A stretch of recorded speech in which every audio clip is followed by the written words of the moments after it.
വണ്ടി സർവീസിന് കയറിയിട്ടുണ്ട്. അപ്പോൾ സർവീസിൻ്റെ ഭാഗമായിട്ട് നമ്മൾ അതിൻ്റെ ബാക്ക് ബ്രേക്ക് ലൈനറൊക്കെ ക്ലീൻ ചെയ്യാൻ വേണ്ടി അയച്ചാണ്. ഇപ്പോൾ നിലവിൽ ലൈനറൊക്കെ കമ്പനി ലൈനറൊക്കെ കിടക്കുന്നത് ലൈനർ അത്യാവശ്യം ഉപയോഗിക്കാനുണ്ട്. അപ്പോൾ നമുക്ക് ക്ലീൻ ചെയ്ത് കയറ്റാൻ കഴിയും. പിന്നെ ബാക്കിലത്തെ ടയറിൻ്റെ അവസ്ഥ വളരെ ശോചനീയാവസ്ഥയാണ്. തീർന്നു. അതിൻ്റെ സെൻറ്ററിലൊട്ടും ഇതില്ല, നൂലൊക്കെയാണ് ഈ കാണുന്നത് കേട്ടോ. അപ്പോൾ അതൊന്ന് മാറ്റിയിടുന്ന അത്യാവശ്യമാണ്. കാരണം എന്താ വെച്ച് കഴിഞ്ഞാൽ തീരെ തീർന്നേക്കാണ് കേട്ടോ. പിന്നെ ചെയിനൊക്കെ നമുക്കൊന്ന് ടൈറ്റ് ചെയ്തെടുക്കാം, കുഴപ്പമൊന്നുമില്ല, ടൈറ്റ് ചെയ്യാം. പിന്നെ ബാറ്ററിയുടെ കേസ് എന്ന് പറഞ്ഞാൽ 2019 ബാറ്ററി ഇരിക്കണേ. അപ്പോൾ ഒന്ന് അഴിച്ചൊന്ന് ബൂസ്റ്റ് ചെയ്ത് കയറ്റിയേക്കാം, ഒന്ന് ചാർജ് ചെയ്തിട്ട് കയറ്റാം നമുക്ക്. പിന്നെയെന്ന് പറഞ്ഞാൽ നമുക്കൊരു എഞ്ചിനിൽ ചെറിയൊരു നോയ്സ് ഉണ്ടായിരുന്നു. അത് ഈ ടെൻഷനർ യൂണിറ്റിൻ്റെയാണ് കേട്ടോ. അത് എനിക്ക് ഇത് വലിയ പഴക്കം തോന്നണില്ല. കാരണം എന്ന് വെച്ച് കഴിഞ്ഞാൽ നമ്മളിപ്പോൾ പുതിയതും ഒരെണ്ണം മാറ്റിയിടാം. ഓൾറെഡി മാറ്റിയിടുമ്പോൾ സൗണ്ട് കുറയും. പിന്നീട് അത് സൗണ്ട് ഉണ്ടെന്നുണ്ടെങ്കിൽ പിന്നീടും കംപ്ലൈൻറ്റ് വരാണെന്നുണ്ടെങ്കിൽ പറയാൻ കാരണം എന്താ വെച്ചാൽ ഇത് വലിയ പഴക്കം തോന്നണില്ല. അപ്പോൾ നമ്മൾ പുതിയത് മാറ്റിയിട്ടിട്ട് ഒരുപാട് ആവണേക്കാരും ഒക്കെ കംപ്ലൈൻറ്റ് പോയി കഴിഞ്ഞാൽ ഡാമേജ് എന്തെങ്കിലും വരാണെന്നുണ്ടെങ്കിൽ പിന്നെ നമ്മളത് ഇങ്ങനെ ഓടിച്ചുകൊണ്ട് നടക്കരുത്. കാരണം അതിൻ്റെ ഉള്ളിലത്തെ ചെയിന് ഓവറായിട്ട് വലിഞ്ഞിട്ടോ അല്ലെങ്കിൽ അതിൻ്റെ പാഡിൻ്റെ കംപ്ലൈൻറ്റ് കൊണ്ടൊക്കെ വരും. അപ്പോൾ അത് അങ്ങനെ ഉണ്ടെങ്കിൽ ഒന്ന് ഇൻഫോം ചെയ്യണം കേട്ടോ. ഇത് അങ്ങനെയാണെങ്കിൽ അത് നോക്കിയിട്ട് നമ്മളത് എന്താണ് അതിൻ്റെ കംപ്ലൈൻറ്റ് എന്ന് വെച്ചാൽ നമുക്ക് തീർത്ത് വിടേണ്ടതായിട്ടുണ്ട്. പിന്നെ നമുക്ക് നിലവിൽ ഇതിൻ്റെ എൻജിൻ ഓയിൽ നമ്മൾ ഊറ്റി വെച്ചിട്ടുണ്ട്. പക്ഷേ ഓയിൽ പതിന്ന് തേടിയ ബാക്കിയത്തെ ഓയിലാണ്. അത്യാവശ്യം മോശമാണ് കേട്ടോ. കളറൊക്കെ നല്ല രീതിയിൽ മാറിയിട്ടുണ്ട്. പിന്നെയെന്ന് വെച്ചാൽ ഹോണൊക്കെ ഒന്ന് ട്യൂൺ ചെയ്തെടുക്കാനുണ്ട് നമുക്ക്.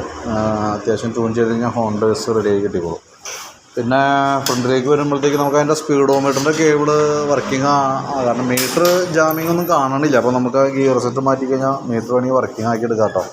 കാരണം അത് പറയാൻ കാരണം എന്താ വെച്ചാൽ നമ്മുടെ വണ്ടിയുടെ മെയിൻ്റനൻസ് എല്ലാം എന്നത് കിലോമീറ്റർ ബേസ് ചെയ്തായതുകൊണ്ട് നമുക്കത് ചെയ്യേണ്ടത് അത്യാവശ്യമാണ്. ശരി. പിന്നെ ഡിസ്ക് ബ്രേക്ക് എന്ന് പറഞ്ഞു കഴിഞ്ഞാൽ ബ്രേക്ക് ഒന്ന് അപ്ലൈ ചെയ്യും. കാരണം അതിൻ്റെ ഉള്ളിലത്തെ ഡിസ്ക് ബ്രേക്കിൽ ഈ പിസ്റ്റൺ ഉണ്ടല്ലോ പ്രോപ്പറായിട്ട് വർക്ക് ആവണില്ല, കയറി വന്നില്ല കറക്റ്റായിട്ട്. അതായത് ഈ പിസ്റ്റൺ ജാമാണ്. അപ്പോൾ അതൊന്ന് അഴിച്ച് ക്ലീൻ ചെയ്തിടുകയാണെങ്കിൽ ഒന്ന് അഴിച്ച് റീസെറ്റ് ചെയ്യുകയാണെങ്കിൽ നന്നായിരിക്കും. അതല്ലാന്നുണ്ടെങ്കിൽ സംഭവിക്കാൻ പോണേ കുറേ കഴിഞ്ഞുമ്പോഴത്തേക്കും ബ്രേക്ക് ജാമായിട്ട് എവിടെയെങ്കിലൊക്കെ നിൽക്കാമെന്നുള്ളൊരു സിറ്റുവേഷൻ വരും. കാരണം എനിക്കതൊന്ന് ചെയ്തിട്ടൊക്കെ കുറേ ആയിട്ടുണ്ടാവും. അപ്പോൾ ചെയ്താൽ നല്ലതാണ്. തന്നെയല്ല ബ്രേക്ക് കംഫർട്ട് ആവുകയും ചെയ്യും. പിന്നെ നമുക്ക് ആക്സിലേറ്റർ കേബിളിൻ്റെ ഈ ഹാൻഡിൽ തിരിയണ പോർഷൻ്റെ അവിടെ ഔട്ടർ കട്ടായിട്ട് വരുന്നുണ്ട്. അപ്പോൾ കേബിൾ എന്തെങ്കിലും ഔട്ടർ പൊട്ടിയാക്കട്ടെ, ഇന്നർമയാണ് പൊടി ചെയ്യുന്നത്. അതൊന്ന് മാറ്റിയിട്ടേക്കാം. പിന്നെ ഫ്രണ്ട് കോൺസെപ്റ്റ് ചെറിയൊരു ടൈറ്റ് കാണിക്കുന്നുണ്ട്. ടൈറ്റുണ്ട്, അടിയുണ്ട്. അപ്പോൾ നമ്മളൊന്ന് സെറ്റ് ചെയ്ത് നോക്കിയിട്ട് ഹാൻഡിൽ ടൈറ്റ് ആവുകയാണ്. അപ്പോൾ അത് ഇങ്ങനെ ഫ്രണ്ട് ഹാൻഡിൽ വണ്ടി ഓടിക്കുമ്പോൾ ഒരു വെട്ടലൊക്കെ ഹാൻഡിൽ ഒന്ന് വണ്ടി പാടി പോകുന്നൊരു ഫീലൊക്കെയാണ് നമുക്കതൊന്ന് വരാം. അപ്പോൾ അത് ചെയ്യണമെന്നുണ്ടെങ്കിൽ നമ്മുടെ അടുത്ത് നിന്ന് പറയണം കേട്ടോ. അത് അഴിച്ചാൽ നമുക്ക് ഈ സെൻറ്ററിൽ വന്ന ബെയറിംഗ് ഒക്കെ മാറ്റിയിട്ട് പുതിയത് സെറ്റ് ചെയ്താണ് കയറ്റേണ്ടത്. അപ്പോഴാണ് നമുക്ക് കറക്റ്റായിട്ട് നമുക്ക് വണ്ടി കൺട്രോളിൽ ഓടിക്കാനൊക്കെ പറ്റും സ്മൂത്തായിട്ട്. ഇത് ഓൾറെഡി നമ്മൾ വണ്ടി ഓടിക്കുന്ന സമയത്ത് ഒരു പാളിച്ചൊക്കെ വരും. പിന്നെ നമുക്ക് ആ എഞ്ചിൻ്റെ സൈഡിൽ നമുക്ക് ഓയിൽ ലീക്കേജ് വന്നിരുന്ന ഈ സൈഡിലത്തെ ഗ്യാസ്കറ്റ് കട്ടായി പോയതാണ്. അപ്പോൾ അതൊന്ന് നമ്മൾ അഴിച്ചിട്ടുണ്ട്. ഗ്യാസ്കറ്റൊക്കെ മാറ്റി സ്ക്രീൻ ഫിൽറ്ററൊക്കെ എത്രയും ബ്ലോക്ക് ഉണ്ടായിരുന്നു കേട്ടോ. അപ്പോൾ അത് ക്ലീൻ ചെയ്തിട്ട് റീസെറ്റ് ആകുന്നുണ്ട്. ഈ സ്ക്രീൻ ഫിൽറ്റർ ശരിക്കും പറഞ്ഞാൽ നമുക്കൊരു 3 സർവീസൊക്കെ കഴിഞ്ഞാൽ ഇത് അഴിച്ച് ക്ലീൻ ചെയ്യണത് നല്ലതാണ്. എൻജിൻ ലൈഫിൽ ഗുണം ചെയ്യും.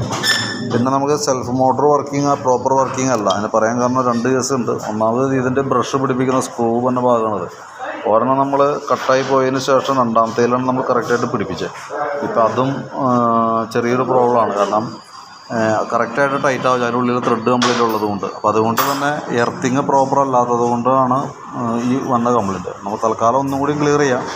വലിയ പ്രശ്നമാണെന്നുണ്ടെങ്കിൽ പിന്നീടും വരാണെങ്കിൽ നമുക്ക് ഇത് മാത്രമായിട്ട് കിട്ടില്ല, ഫുൾ സെറ്റ് മോട്ടറായിട്ടേ കിട്ടുള്ളൂ.